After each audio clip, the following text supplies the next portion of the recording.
I was in the middle of editing this video. I was looking for some of the original newspaper articles. I realized this story goes so much deeper and so much weirder. September 21st is the solar equinox, a time when the sun is directly shining on the equator. It's also Sun Day, a national day of action to raise awareness about harnessing solar energy, with hundreds of events and demonstrations happening across the country. Ever since it coalesced into existence more than 4.6 billion years ago, our one and only star remains the most powerful force in the entire solar system. The energy it emits has been responsible for supporting life on Earth as soon as bacteria figured out how to eat sunlight and burp out oxygen 2.4 billion years ago. Worshipped by cultures around the world for as long as human history has been recorded, our special star has been given many different names. And the Wikipedia page for solar deity is quite long. It makes sense. Life on Earth wouldn't exist without it, and it has taken thousands of years for us to try and figure out what exactly it is. It inspires awe and wonder, and in my case, terror, because I have the complexion of a bowl of mashed potatoes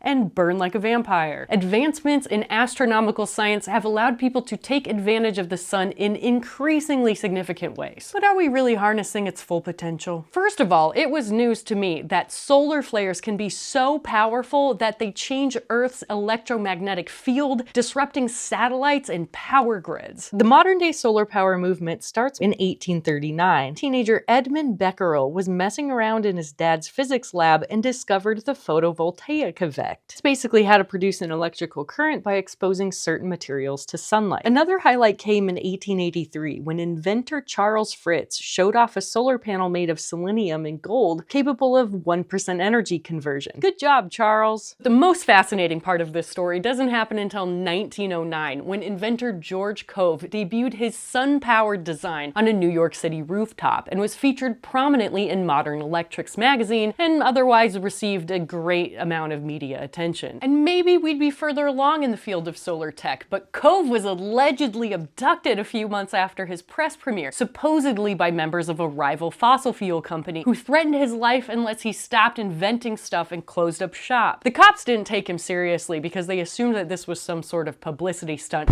Okay, cut. I was in the middle of editing this part of the video. I was looking for some of the original newspaper articles. I realized this story goes so much deeper and so much weirder. It was sometime in 1910 that Cove wrote this letter saying that he was kidnapped by, quote, a number of capitalists and then dropped out of sight. Modern day defenders have painted Cove and his novel Inventions as sort of this victim of fossil fuel company greed, lamented this major setback, and then ended the story there. But that is not exactly what happened. Actually, the police did have a lot of reason to believe that this was for publicity, and it's because he'd already been under surveillance by the post office authorities for quite a while. So you might think that it's a little weird for the post office to get involved. Most local law enforcement has really limited budgets and resources, and when it's a larger crime and goes across state lines, you need to get the federal authorities involved. Enter the post office authority. The post office inspection authorities have existed since 1775, and they do not mess around. Thus, is the crown jewel of the law enforcement system. So you might have heard of this thing called wire fraud, and that's when crime is committed through one or multiple communications networks like the radio, internet, or through phone calls, which in 1910 was still a pretty new technology. When something starts as a fishy phone call, it will often make the leap into written correspondence, which inevitably goes through the mail. Cove's inventions weren't nearly as powerful or efficient as he claimed them to be. He and his business partner, Elmer Ellsworth Burlingham, incredible name, had been going around and telling people that their Sunshine Bottling Company was expanding so rapidly it had a valuation of $5 million.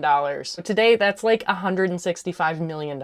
Eventually, the two of them were ratted out by a former employee who tipped off these authorities that they had been running concealed wires from their solar panels to the Edison electric lines next door, and then claiming the inflated data as a product of their design and invention. Cove was arrested, held on a $2,500 bond, which is more than $82,000 today. Later Later, he was convicted and spent a year in prison. His business never recovered, but now I think we know why. Oh, by the way, did you notice this beautiful painting that's for sale at emilygraslie.com? Okay, back to the script. Then the next real breakthrough didn't happen for 40 years. Scientists at the telephone company Bell Labs discovered that silicon is a better conductor than selenium. In 1954, they held a press conference featuring a solar cell strong enough to run a 21-inch Ferris wheel and transmit a radio program. Bell Labs' ultimate goal was to use these to power telephone systems in rural areas. Around then, they could convert around 6% energy, which wasn't great, but was better than the 1 to 2% that Cove had developed. Today's solar cells have an average output of 15 to 20%, but in 2022, a team in Germany reported a new world record at 32.5% energy conversion.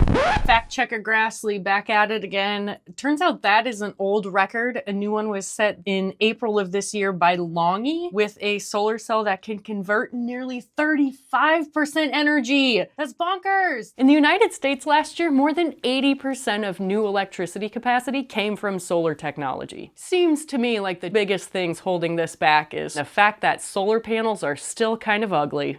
But for today, let's set aside the roadblocks and take time to celebrate the incredible power of solar energy and where we are in this timeline of innovation, perpetuating a great tradition of human curiosity.